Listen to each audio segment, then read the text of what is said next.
Word Up is a nonprofit bookshop and art space run by local residents, many of whom are volunteers. You can find us at the corner of Amsterdam and 165th Street, where we host events for all ages and sell used and new books in English and Spanish. And you can also check out our website, www.wordupbooks.com.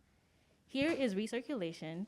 This is an alternate location from a former Word Up collective member who passed away from COVID and left us basically in charge of all of his books and records that we now use to recirculate for people to pay what they can prices.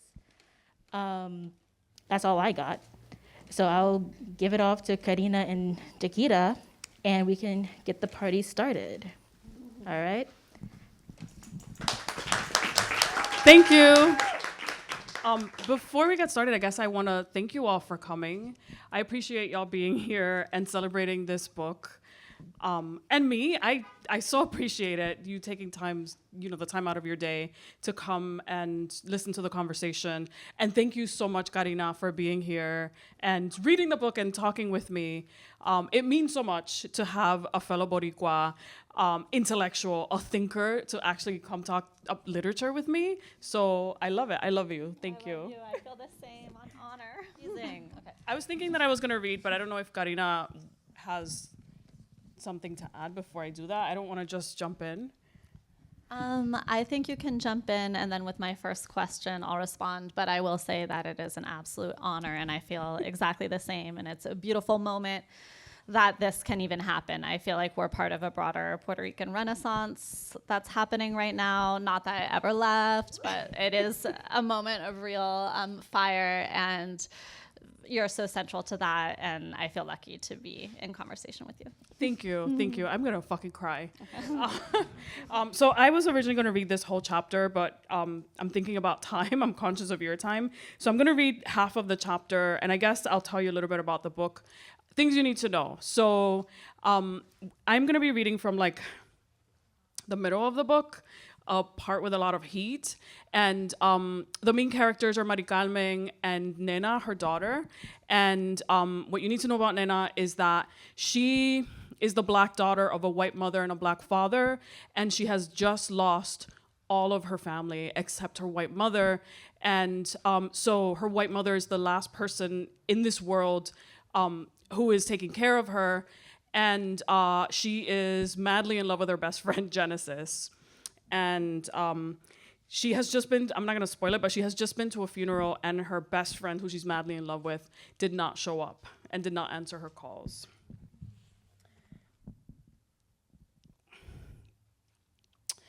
The other thing is that I'm going to open kind of in a flashback, and then we'll be back in the present. Okay. Nena had told the dog story to Genesis as they worked in the parish office a couple days later, printing copies of the program for Tio Jeda's Catholic funeral. Celebration of life, the sheet said. Nena and Genesis were to print and fold them in half, leave them on the table. They were 14, and it was the only way they were allowed to help. Even though Nena had told her mother that she wanted to help, she needed to. Nena and Genesis had worked in the office alone while everyone else made preparations. They stacked the papers on the table, folded them one by one, then made neat piles, working mostly in silence. They'd reached a phase in their friendship when neither one ever said the right things, when there was no way to say what was on their minds. Nena was sure she could feel Genesis's eyes on her as she refilled the copier's tray with a fresh ream of white paper, as she picked up the warm sheets and smelled the ink on them. Genesis watched her, brown eyes rimmed with too much eyeliner, her lips turned upward into a confident smile, side-swept braids falling over one shoulder. How many copies were they meant to print? Had they been counting? Nena had studied the writing on the sheets. Celebration of life. She hadn't felt all alone in the world then, but because Genesis was always with her. But now, Nena was lost. Mommy was sitting alone in the living room when Nena came out of her bedroom, dressed and ready to go. Her mother was drinking café, listening to Lucecita Benitez's Amor Mío on the radio. She barely looked up when Nena came in, didn't ask where she was going, just drank her coffee, her eyes glazed over like she was in some other place. Nena slipped out the door. She didn't really know what she'd do, what she'd say to Genesis or to her brothers if they came to the door. But in her head, she rehearsed 100 different scenarios. In front of Genesis's building, Nena watched her balcony, her door, trying to work up the courage to knock. She imagined herself climbing the 2 front steps, then tapping softly on the door, but she didn't want to end up face to face with Jamil or any of Genesis's brothers. Before Nena could knock, Genesis stepped outside. "Hey," she said, closing the front door behind her. "You didn't come." Nena could see her brothers at the window, all of them watching. "What are you doing here?" Genesis hurried down the front steps, then across the front yard. "Where were you?" Nena followed her. "I'm not allowed out." "How come?" Genesis circled the lawn, then moved to the sidewalk. Nena realized she wasn't letting her get too close. "I saw your uncle on the news," Genesis said. Nena didn't understand. Genesis had heard everything they said on the news, had heard the hurtful things people in the neighborhood had been whispering about Tito, and then on the day of his funeral, she didn't show, didn't even call. Genesis met her eyes. "Is it true? Why are you acting like you didn't even know him? Those people don't know him, but you?" "But they had all those pictures," Genesis said. Nena wasn't sure what to say to that. So what? She'd raised her voice, Nena realized. She glanced back over her shoulder. At the window, Genesis' brothers pushed each other out of the way. It was how they'd always been, ever since they were little, always fighting, loud, taking up space. Tito had been so different from them. "I'm sorry he died," Genesis said, tears in her eyes, and Nena knew she meant it. Genesis reached for her, wrapped her arms around her, and Nena just let her. The front door flew open and all of Genesis's brothers burst through it.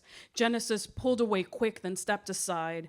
"Keep your fucking hands to yourself," Jamil said. Nena wasn't sure she'd heard right. 3 of her brothers took Genesis by their shoulders, ushering her back toward the apartment like they were trying to protect her from Nena. Jamil looked Nena dead in the eye. "Keep your faggot hands off my sister." "Jamil," Genesis yelled. She pulled her brothers off her, stepped up to Jamil, and pushed his chest. He grabbed her hands, glaring at her until she stopped. "Please," Genesis said. He nodded, like they had some kind of understanding, then turned back to Nena, calmer this time. "Look," he said, "what happened to your uncle was fucked up. Nobody deserves that." Genesis was crying now. Jamil pushed Genesis's shoulder. "Tell her." "My dad said I'm not allowed to hang out with you anymore," Genesis blurted out. "He said I'm not allowed over your house, and you're not allowed over here." "Don't come around here no more," Jamil said. "Just leave my sister alone." Nena turned back toward her building. She was halfway up the street when she heard Genesis call her name. She didn't turn, but she could hear Genesis running after her. When she caught up to Nena, Genesis wrapped her arms around her again. Nena was tempted to push her away, keep walking, but instead they held on to each other, Genesis's breath in Nena's hair.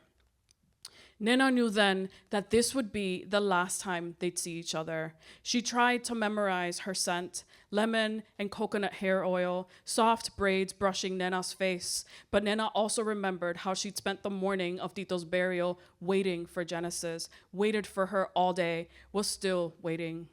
Now, as they started to pull away from each other, the blocky building looming over Genesis's shoulder, Nena spotted Jamil and the other brothers headed toward them. Jamil walked behind them, a baseball bat in his hand. Nena's breath caught in her throat, limbs heavy, Jamil tightening his grip on the bat, and although it hadn't happened yet, Nena knew that they could never go back to the way it was before. When Jamil reached them, Genesis grabbed his arm, started pulling him back, while the other brothers gathered around Nena, soldiers waiting for orders. Nena took a few steps back, and she knew. She saw it in Jamil's face. There was a lesson he wanted to teach her, and if she didn't run, he and all his brothers would make sure she learned it good. I'm going to stop there. Thank you.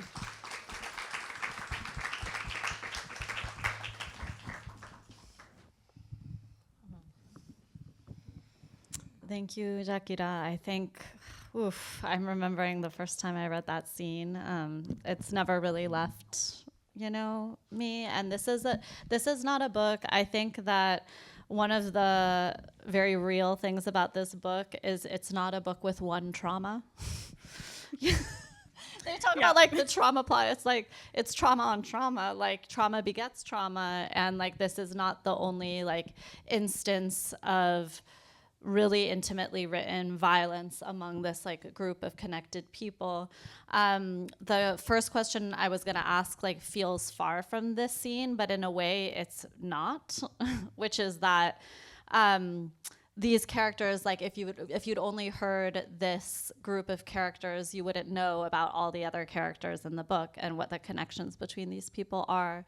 But I would say that in a way, even though Nena is the protagonist, like it really is a chorus. Like the novel feels like it has like every voice, even the voice of Genesis or her brother, are part of the narration. But you could say that the seed of the book was the murder by police of Rey El Chino, right? Or Rey el Cantante El is a fictional Cantante, version. pero sí. Okay, the fictionalized version. Right. Okay, yes. But what I was going to say, the connection between the nonfiction and the fiction, is that you could say that this book begins with Nena's father, who's a fictionalized version of a real salsero from the caserio where you were born. Is that correct? Yes, yeah. So part of writing this for me started with the story of Rey, the real person, as kind of a legend, as a story that was passed down to me by my father, but as kind of a legend that lived on in El Caserio, because even like I don't remember Rey. I was 2 years old when he was killed. And after my father told me the story, I knew the story intimately and carried it with me. And everybody talked about it like it was part of our history, right? That it was that it became kind of like a legend. That even kids who had never met Rey talked about him and talked about his story and the police and what happened. And it became like kind of Los Camarones were like a boogeyman, and it was Los Camarones against us. Yeah. And that was kind of how we saw the community. We were over-policed, and the police came in, they killed Rey, somebody who was beloved, and they could do that to any one of us. And so part of what I wanted the novel to say in this fictionalized version of the story, this fictionalized version of El Caserio, was how much stories, the stories that the people who live in El Caserio carry shape not just the way that they see themselves in the world, but the way they navigate the world and their futures. So the chorus is kind of like the community is speaking through each of these characters, but also the community's voice is also shared in the stories that become legend. I love that I feel like earlier I was thinking of it in chorus and like the Greek chorus sense, and then I started thinking about it, of course, in the salsa coro. Yeah. And another like feature of this legend is that, of course, there was a salsa song made to commemorate that narrated the story of his death. This book is structured a lot around salsa songs and, of course, like around salsa as a motif. And I'm wondering, in some ways, you're already saying it like the way the coro, that could be connected to salsa too. But I wanted to ask you how, obviously, like there's the content of salsa, but like how salsa influenced the style of the book, or how you were in conversation with that as you wrote. Oh, yeah. Or I originally thought I'm writing an album and this is going to be shaped like one of those double albums, like the old school salsa where Fania All-Stars have like 20 singers and they're like performing in Zaire, and you have like Celia Cruz and Johnny Pacheco on the cover. That's 100 years old today. It's Celia Cruz's 100th birthday. It's happy birthday to Celia Cruz. It's her birthday. And so I originally pictured this book is going to be like that, and the publisher is going to put together an album cover instead of a book cover. That was my fantasy, and it was going to be that big, like an album. And then I thought, no, I can't actually do that. That would cost so much money. And Dream big, girl. The next edition. Let's talk. So I originally thought I'm gonna shape this book like a side A, side AA, no B sides because it's all good. No skips. So I'm gonna shape it kind of like an album, and I was thinking about how those old school salsa albums always told a story, and there was Yes. always a theme that moved across the whole album. They were anti-colonial and anti-oppression and very political storytelling, or about love, and covered like themes of poverty and oppression and culture and celebration and all those things in one in one album. And so I thought, can I do that? Can I do this? And so part of what I decided was I'm gonna name every single chapter after a salsa song that means something to me and to the era that I'm writing about. And because there's such a long time span, I could do that. I mean, I moved from like Ismael Rivera to La India, and and I'm gonna make sure that all the chapter titles are in Spanish, and that there is something happening in the chapter that reflects what is happening in the song in some way. I have to jump in there and ask, because you read from the Calle Luna, Calle Sol Yes. chapter. So maybe do you wanna share with the class? No. No, I Okay. think we need to listen to the song. I think there's an after party where we talk about the music and we dance. Okay.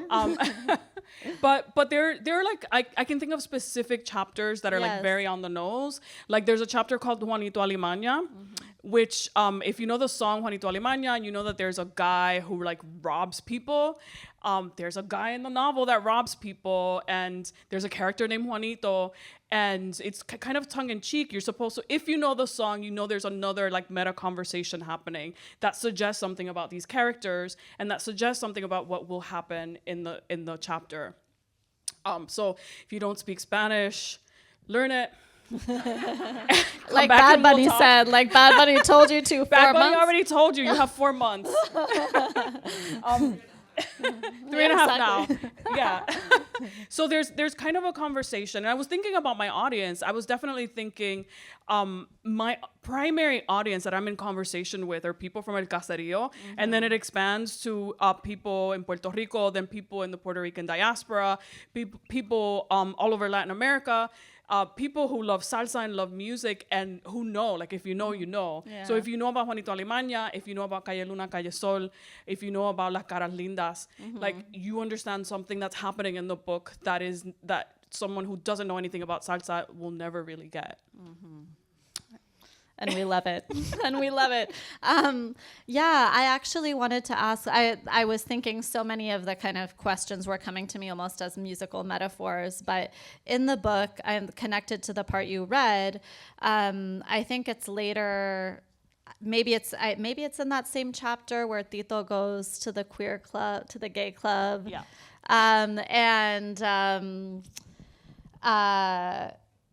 I'm sorry.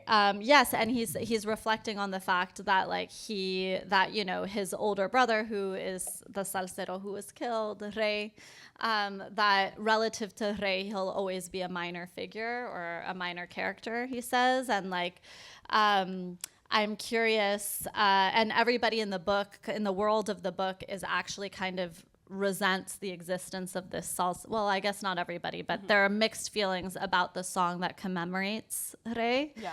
And I wonder how that relates to your own sense of like what it means to make art about a community and like that you are intimate with. Like obviously you're from that community, but kind of like, yeah, how you think about that. That in a lot of ways for me, that reflects the real song. The real song was made with a lot of love. It was made by, it was written and performed by a person who loved the real Rey, who knew him intimately, who recognized all the things that to the people who loved Rey made him redeemable and worth protecting and worth loving. And the people who didn't know him and the cops just thought he was some criminal. And so I wanted the music that's in the song, the themes that are moving across the book, and these character relationships to reflect how we're all capable of good and bad. We're all capable of incredible compassion and also terrible, awful things. And those are things that we carry simultaneously and that these characters carry simultaneously. I wanted these characters to seem real, to seem like they're all flawed. Everyone in this book is flawed. and they're just making choices, sometimes good choices, sometimes terrible choices. And so part of writing these characters was thinking about the real people that I'm trying to write about and that I'm writing for, and I wanted to be honest about who they are.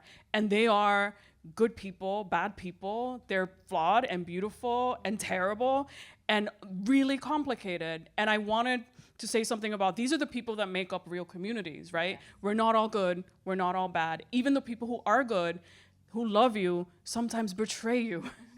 And so there's a lot of betrayal in this book. But I wanted to say something about that. And also, we fail each other, we fail ourselves, and yet we still love each other and we still love the place we come from. And to me, that was real. These are the people that I grew up with. And I wanted to say something about real people. I didn't want a book full of awesome people who love each other all the time. Oh, so sick of it. Stop telling me lies.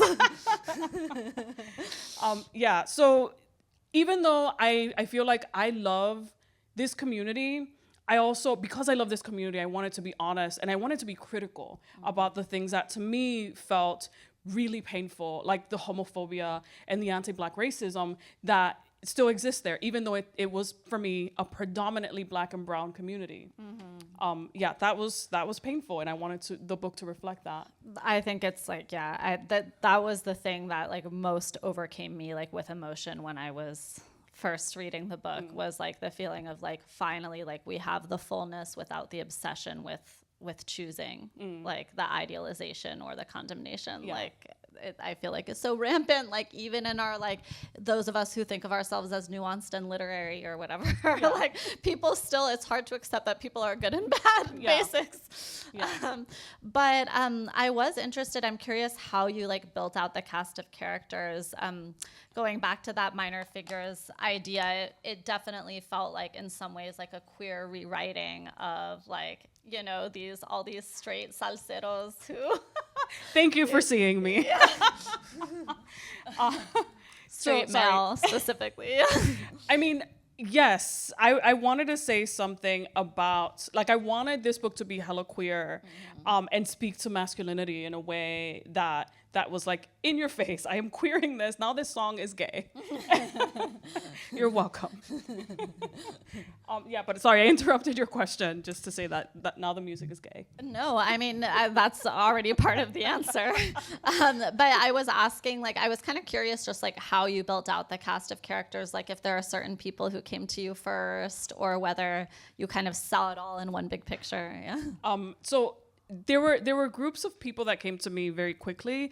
I always knew that I wanted to write a character that was like Rey, that was inspired by the real story.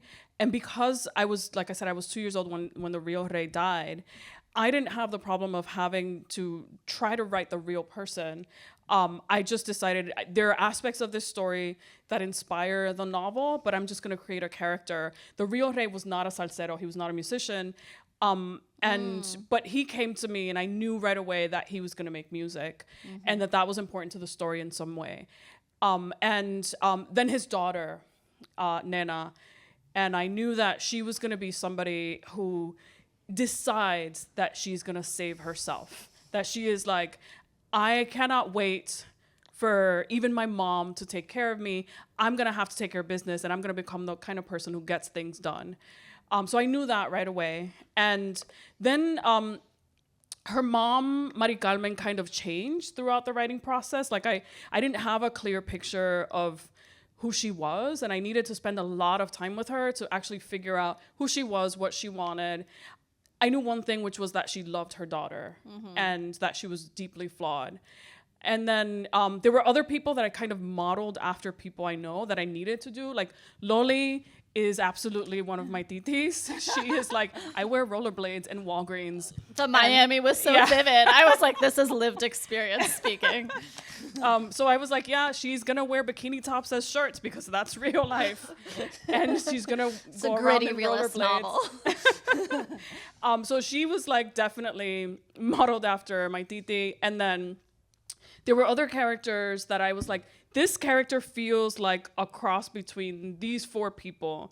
and I have to figure out how to make this character work. Like, how do I figure out what this character would actually say in this situation? So I had to spend a lot of time with them, and there were a lot of throwaway pages that I just wrote in order to get to know the characters. And then at one point, the men, there were so many men, and I was like, what am I doing writing men? What is happening to me? I'm gonna cut some of these men. There are too many. Don't worry, there's still a lot of men in the book. But the men kind of became a chorus because I needed men to do things. And then suddenly I was like, I don't need I don't need all these men. I just need this kind of man to do these things and this kind of man to do these things. And then after I made those decisions, they kind of took on a life of their own, and I no longer had to think about any of that. I was just like, I know this character. This character would never say this thing. I actually think like the men are written so beautifully in this book, and oh, thank you. It made me think of Toni Morrison saying like with Song of Solomon that she was going to force herself to write a book with a lot of men or whatever. You're like, I need the men to do things. No, but I guess like I did really appreciate. I mean, it's part of the like in general like avoiding moral binaries thing, but I felt like this was a welcome intervention and like the conversations about masculinity and like what it means, what a world in which we're all victims of patriarchy it feels like, and we know it because we live in it, right? But like it's also feels like and often is a war, and so you've got to stay like and so the men in the book are definitely victims of patriarchy, except they don't all know it. And then they're also very explicitly living the effects of American colonialism. Yes. And some of them kind of know it, and some of them have had moments of awakening and are like, this is La Colonia. This is not people. This is the project of La Colonia.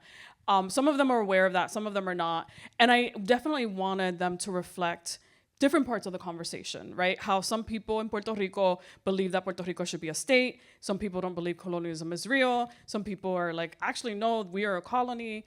And I wanted the different characters to be capable of having all these different opinions and still be part of the same community. Which is real, absolutely. Yeah, I mean, I had the question of just following everything that happened with like Bad Bunny's residency this summer and stuff. In some ways, there's a lot of idealization of the like Jibaro going on and like going back to that like trope. And this is about like a rural community that like is not necessarily like those images. And I'm curious, like, if you were conscious of making that intervention or like what you feel like the pop discourse misses about like rural Puerto Rican life. Not that Humacao is that rural, but parts of it are like you're on the coast. It's different, but So part of this the conversation about jibaros and jibaros as a kind of as a trope or as like characters that people are trying to embody. I feel like capitalism has turned the jibaro into something you can sell, like the image of the jibaro. Exactly. And so I didn't want that to exist in the book. Part of what I wanted to do was actually talk about the ways people in rural communities were not necessarily even talking about being jibaros. They were just living their lives, and then suddenly the government came in and told them, you have to move because this land is worth money and we're going to send you to El Caserío, which is what happened. Exactly. This is how my family ended up there, and this is how a lot of families, most families ended up in caseríos. They were displaced. They were removed from their land because their land was considered to be worth a lot of money, either on the coast. By sugar plantations. Yes. Like American sugar plantations, which is so much in your book. So I wanted to talk about that rather than having us kind of move shift the conversation toward the jibaro as a trope, because I'm like, this is not about mythology. This is about real people. My grandmother definitely called herself jibara, and the word jibara was used around my house, my home, my family.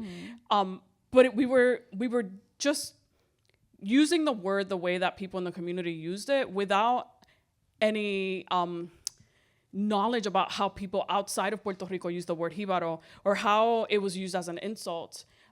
It was just like part of the conversation. This is like who we were. And we weren't necessarily thinking about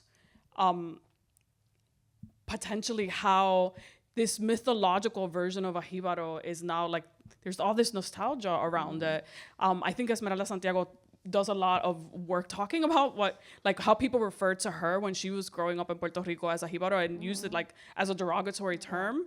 That was not part of our conversation at all. I think because we were all poor and we all looked at each other and we weren't necessarily thinking of each other as different. We were just all like lumped in El Caserío, and that's where we all were together.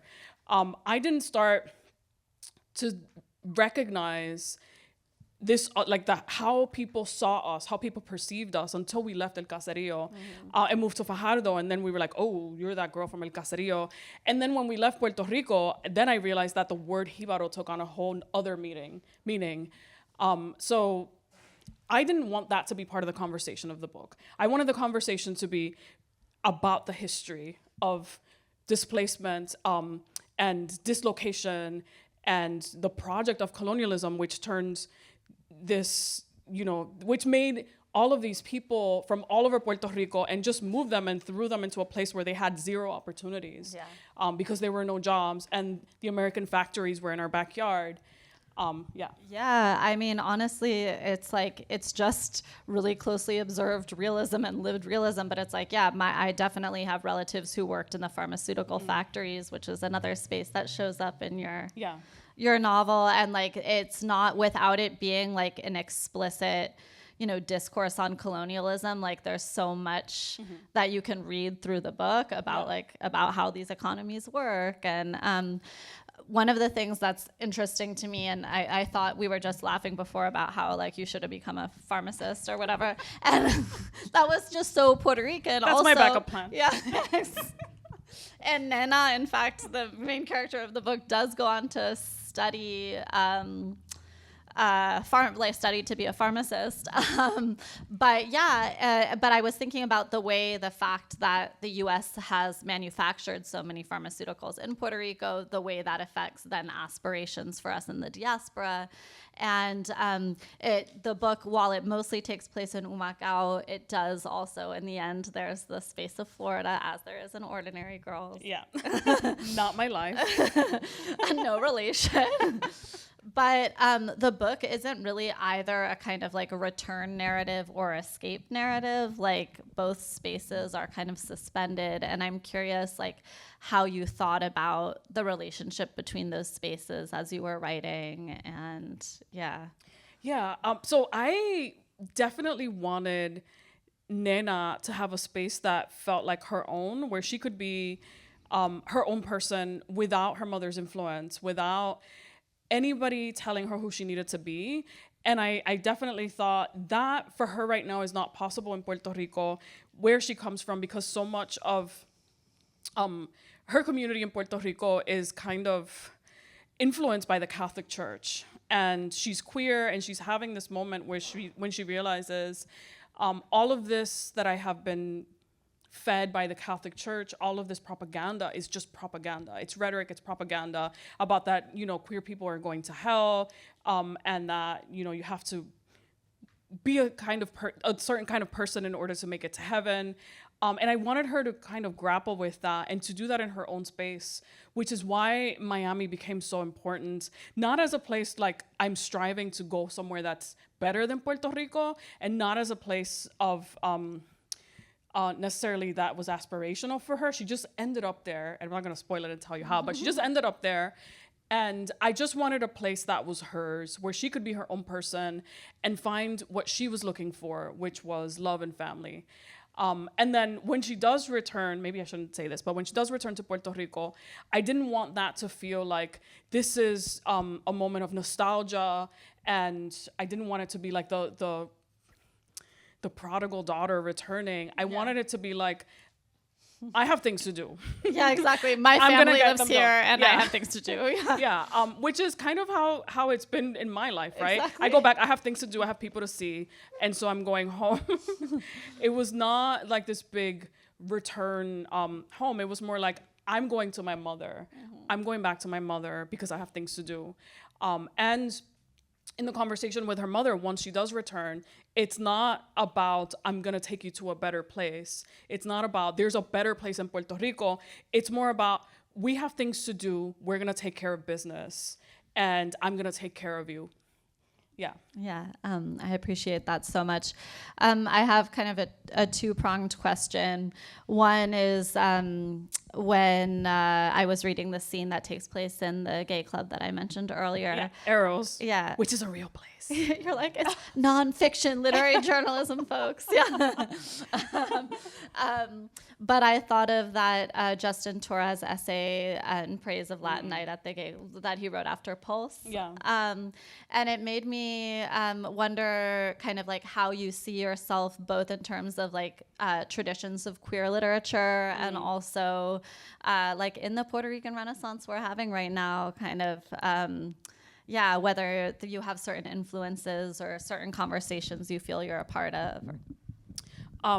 Thank you for that question. No.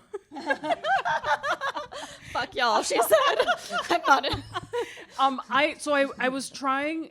I try not to think about that when I'm writing, because I don't want that to influence the way I write. I don't want to think about, oh, what is the legacy of this work as I'm writing. I just want the writing to feel real. And so as I was thinking about the club, I was definitely thinking about my own experience and what going to my very first gay club meant to me at 18. And it was, oh my God, I can just be myself. I can dance with a girl and the world is not gonna explode. And I can hold her hand or I cannot hold her hand and I'm safe. I can make a choice. And that's kind of incredible. And I wanted that space to be that way for Tito when he realizes, oh, I can just be myself. And it doesn't have to be scandalous. I can just be here and exist. And it's okay. So I wanted him to feel some of that. And then there are other people being scandalous. And so for him to have moments of recognition when he sees people that he recognizes from school who are clearly there because they're gay. And he was like, I did not know, but now I know. But I wasn't thinking about the tradition of the club. I wasn't thinking of any of that. I was just thinking, what did it feel like for me? How can I write a moment that is honest and true and that also feels like it fits in this novel? And while I love Justin Torres, I'm like, I cannot be thinking about Justin Torres as I'm writing this scene. If the scene is in conversation with his work or with anybody else's work, that's amazing. But that for me feels like it has to happen organically. Mm-hmm. It has to happen because the work is doing that, not because I'm trying to do that. That makes total sense. Yeah. And also like that it emerges out of actually, yeah, parallel experiences rather than like parallel content necessarily. Yeah. Okay. I keep hearing you say this word choices. At the beginning you were talking about like these people aren't good or bad, like they're people making choices. And just now you are highlighting in a really beautiful way I something that does feel key to freedom, which is like in the space of the club, you can hold her hand or not hold her hand. It's your choice. Yeah. And I'm wondering how you think of choices like in their relationship to freedom, or when you were writing the book, was it like, were you thinking of the choices that the characters will have to make, or? I had to keep reminding myself that characters make choices, right? That characters don't just exist and things happen to them. I had to keep reminding myself, okay, even if a lot of these characters, if things are happening to them, my protagonist has to make a choice. She has to do something. She has to be active in some kind of way, even if that choice is to not do something. So I had to, I deliberately tried to make Nena the kind of person who learns that she hasn't been making choices and that now she must start to act and make choices for herself. And so whenever there's a moment that feels like there's a lot of tension or heat, I deliberately have her make a choice. Like she decides that she's going to run. She decides that she's going to bust that girl in the head. She decides that they're going to roll in the dirt and fight. She makes all these decisions. She decides she's going to be the kind of person who gets things done. She decides she's going to go get a job. She decides she's going to steal her grandmother's rent money. She makes all of these choices. And then the things that happen are all a result of her choices, which to me felt really important in order to actually write a novel that has a plot, even though I was not thinking, this novel must have a plot. It's really propulsive. I was like, you're taking the plotted novels amazing. Oh, thank you. And I think it's propulsive just because of the characters acting and making choices. And so one moment leads to another and leads to another. But the beginning of the novel didn't necessarily feel this way to me. In the beginning of the novel, for Mari Carmen, things just kept happening to her, and she was not in control, which is why I deliberately thought I need Nena's character to be the opposite of this. Super interesting. Yeah, I mean, it feels connected maybe to some of the differences between nonfiction and fiction. And I'm curious, like, I mean, because in the sense of like, oh, you play out this choice versus that choice, sort of. But I don't know if you'd written, I think you'd written other fiction before. I don't know if you'd written a novel before, but I'm curious, like what elements of your thinking and feeling that opened up for you that feel distinct from nonfiction, or whether it feels the same. Oh, yeah. I wrote 4 other novels, 4 terrible novels. You don't want to know about them. That's a lot. Maybe I do. But I started out primarily as a wannabe poet, and then started writing screenplays, and then wrote a lot of terrible fiction, and then moved to nonfiction and thought, oh, wow, I can do this. People are paying me for this. Love that. That was also a motivation for me in my choice of nonfiction. But returning to fiction feels like playing, and returning to fiction feels like, here's a space where I can play. I can talk about these serious things, and still there's some play, and I can have characters act out what happens if I make this terrible choice, or what happens if I make this great choice, and it's okay because I get to say what's true and what's real. And in nonfiction, I feel like my first responsibility is to the truth, and it's about what I discover either about myself as a person in the world or about the world as I'm examining it. And it's really about how I tell that story rather than what happens necessarily. There's a lot of crossover, of course. There's 100 million ways to tell a story. But my focus is very different when I'm writing fiction compared to when I'm writing nonfiction. When I'm writing nonfiction, sometimes it feels like I'm banging my head against the wall. And when I'm writing fiction, I'm like, oh, there's salsa playing, let's play. That sounds fun. Maybe I should try it. Sounds better. I'm going to, after this last question, I'm going to hand it over to the audience because I'm sure a lot of people want to participate in the conversation.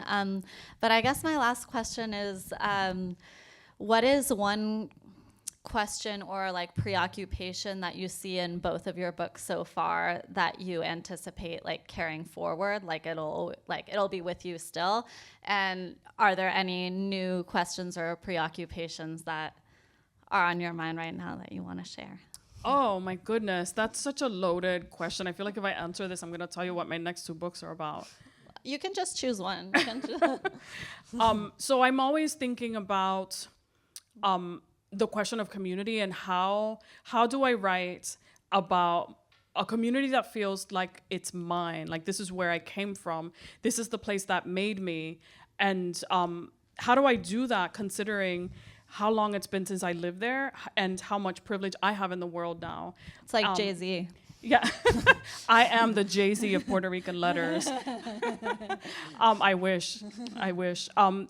Part of it is I'm thinking about how do I write something in English that is still for us, right? And for me, that feels impossible to answer because I'm, in a sense, I'm translating myself. My first language is Spanish, but in a sense, I'm not translating myself because I'm writing in English, not writing in Spanish and then translating it. So that very complicated set of questions is something I'm always considering, and asking myself, how do I write about a place that I feel I belong when there are new people there who will definitely see me as not belonging there.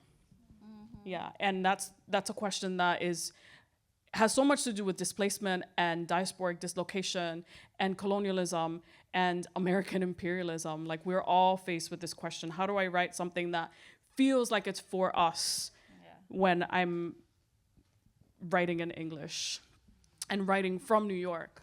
Yeah. Yeah.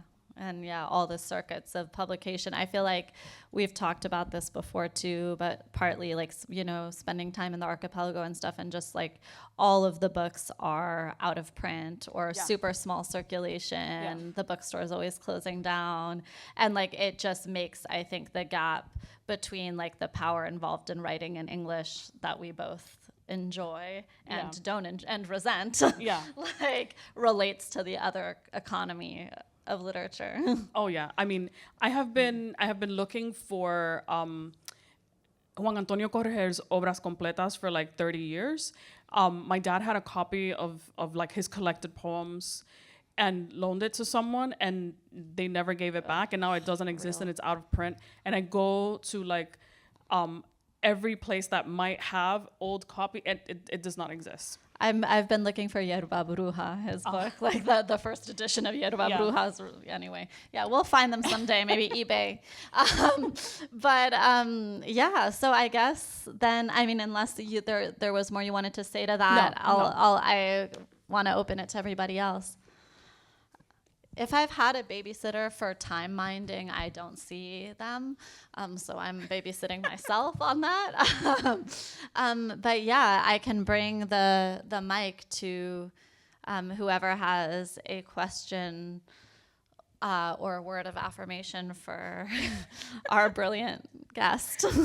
Oh, thank you. Words of affirmation are excellent, but I'll take questions too.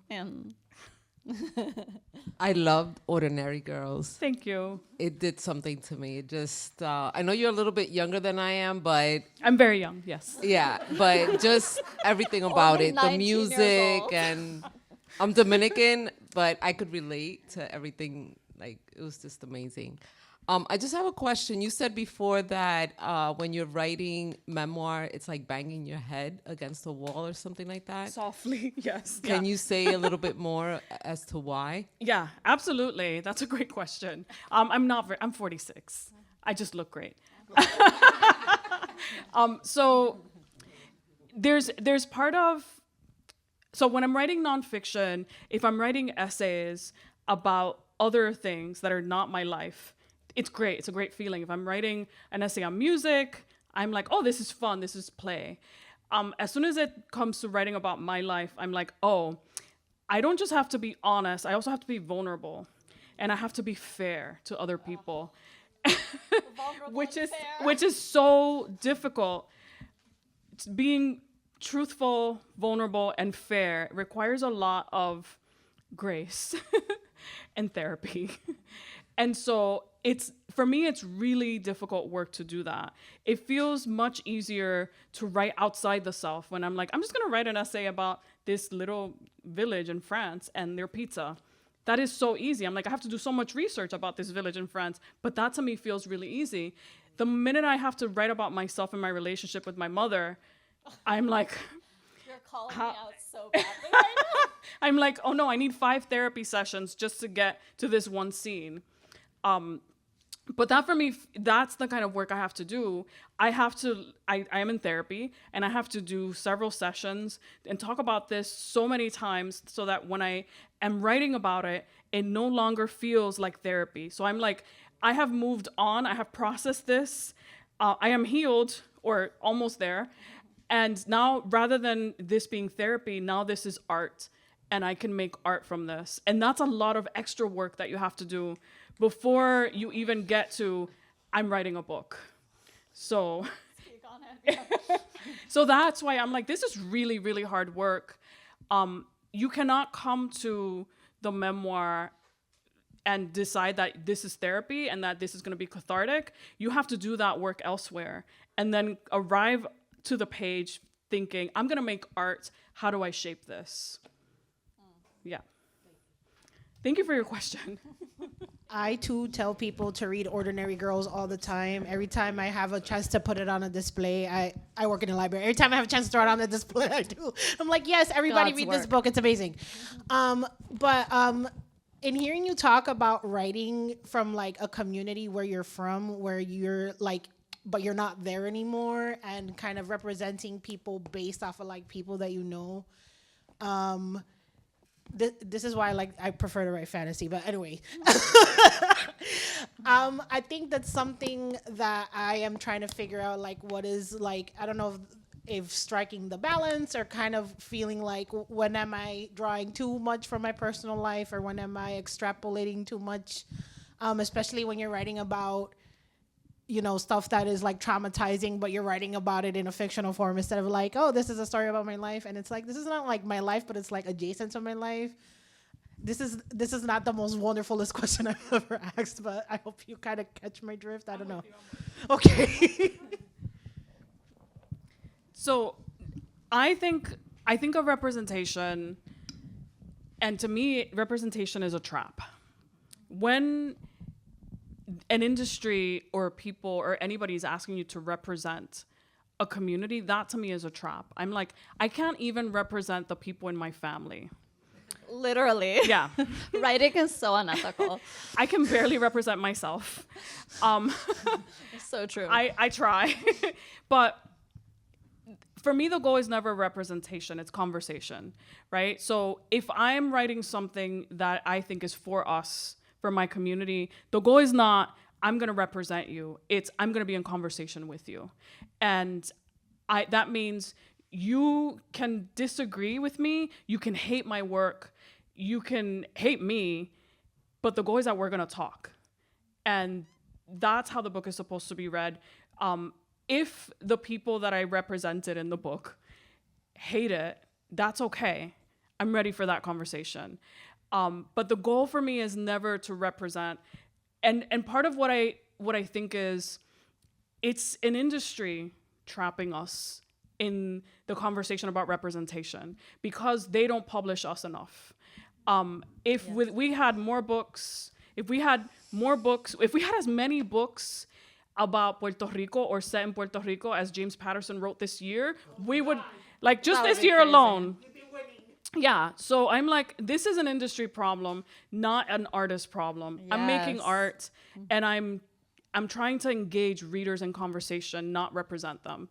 And if somebody sees themselves represented in my work, that is meaningful and important, and I love that. But that was not the goal. I know that I have often found that I feel like I see myself in someone else's work, and they're not Puerto Rican, they're not Black and queer, and they didn't grow up in poverty. I just find there's one meaningful thing that I feel speaks to me, resonates about that character or that book, that I feel this represents me because emotionally I feel like this. And so for me, the goal is never representation. And I don't think that should be your goal either. I think your goal should be to make art that is meaningful to you. And if that means that you write fantasy, then you write fantasy, and maybe aliens in the room or, you know, witches in the room will see themselves represented in your work. And which is probably how reading fantasy was for you. I did not see myself in the fantasy. I related to the characters, but then I ultimately could not imagine my own self. So that's another story for another day. I mean, that's why I write what I write.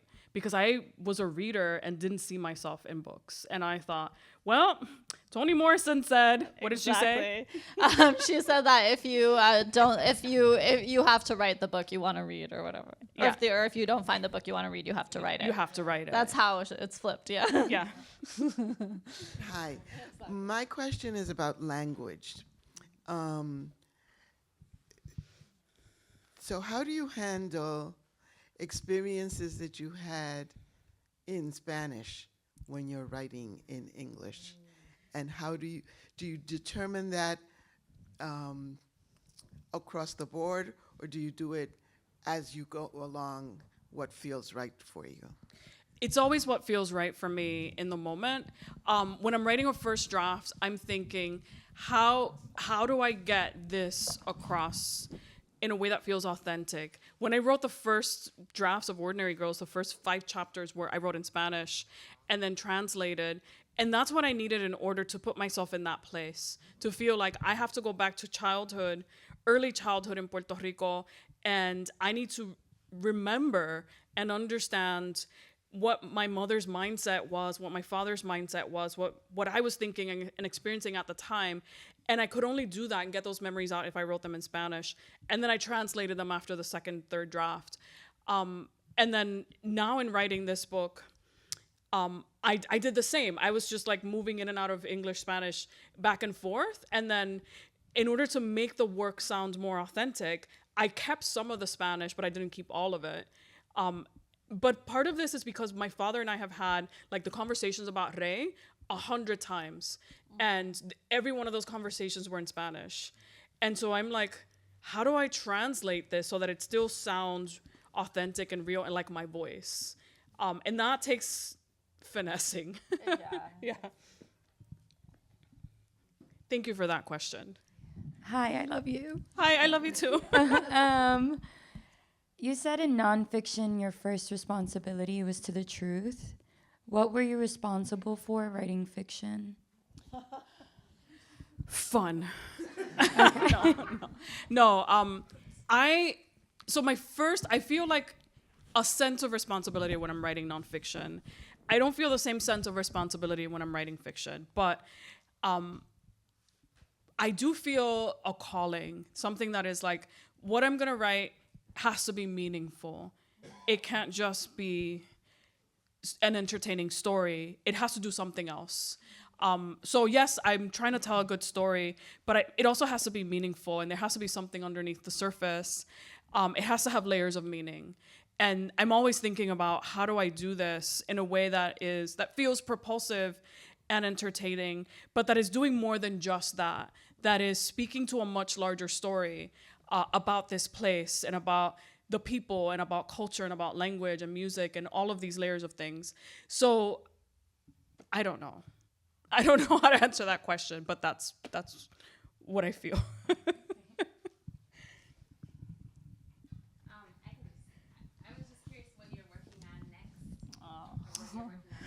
I'm working on making money. I'm very poor. There are people from my publisher here. I'm very poor. They need to know. Tell them. Yes. No, I'm just kidding. So I have 2 projects that I've been in and out of over the last year. One of them started as essays, and now I realize it's not essays because I can't seem to end them. And they feel like, oh, actually, this is a memoir. That's why these essays don't have endings, because these are probably chapters of a much longer work. So I think this is a memoir. Then I have a novel that I started work on that feels too serious. So I don't know if it's a novel. I don't know. But I'll tell you what it's about. So I have... So it's a novel that is kind of about, it's set during World War II. And it's about women. I always write about women. And then... This book had men in it, as discussed. Yes, but it's not about the men. No. Not really. Yeah. And then the nonfiction, I think I'm going to go out on a limb and say it's a sequel to Ordinary Girls. And if you're excited about this, tell my publisher so that they'll pay me. I need to know what happens next. I know it's juicy.